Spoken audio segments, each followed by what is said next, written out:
Now, as you all know, the time will soon be upon us to once again elect our President of the United States. We have, of course, two realistic, might I stress, realistic choices for who that may be. And now let's talk about the choices and who you have. Really has me thinking what I always think around this time, that our entire system needs to be changed. Now, I can tell you flat out that I'm not looking forward to voting. I'm not even entirely sure I want to vote. And I'm not afraid to say that, unlike the word Voldemort, when the only choices are a bonkers businessman who wants to literally build a wall between the US and Mexico, and a kooky kiss-ass who should have used a firewall. I don't want to vote, I really don't. And this is where I always hear all the classic tropes like, men die for you to have that right. Really? Like they died for me to be able to choose between two people I don't like? Somehow I don't think that's how it works. Those men died to give me the choice, not to have to choose between two people I'd hate to lead. Look at Gary Johnson's projected success and tell me it won't just come down to Democrat or Republican. If you don't vote, you don't have the right to complain.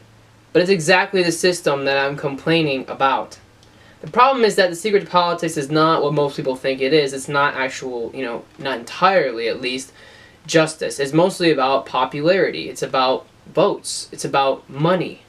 Not that it's all about popularity, but it mostly is, right? And popularity and dichotomy is about splitting everything into two. Red, blue, liberal, conservative, Democrat, Republican. Both Hillary and Tyrannosaurus Trump have gone back on certain beliefs that they said they held a long time ago, for sake of getting votes. It's something you do when you're in politics. It makes sense.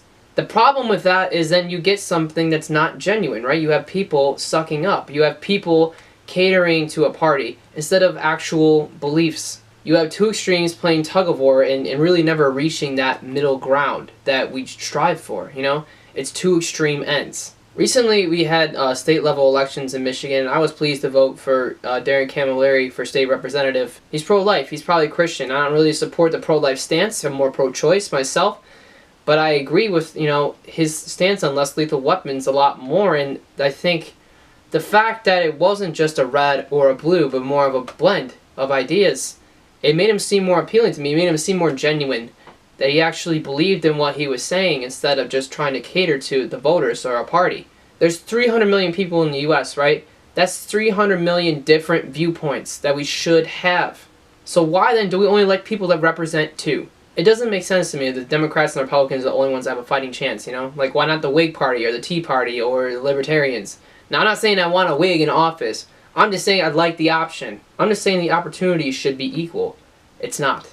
I hope you'll consider this when you hit the polls in November. Think about this. Are you really voting for someone you support? Or are you voting for someone you hate a little bit less?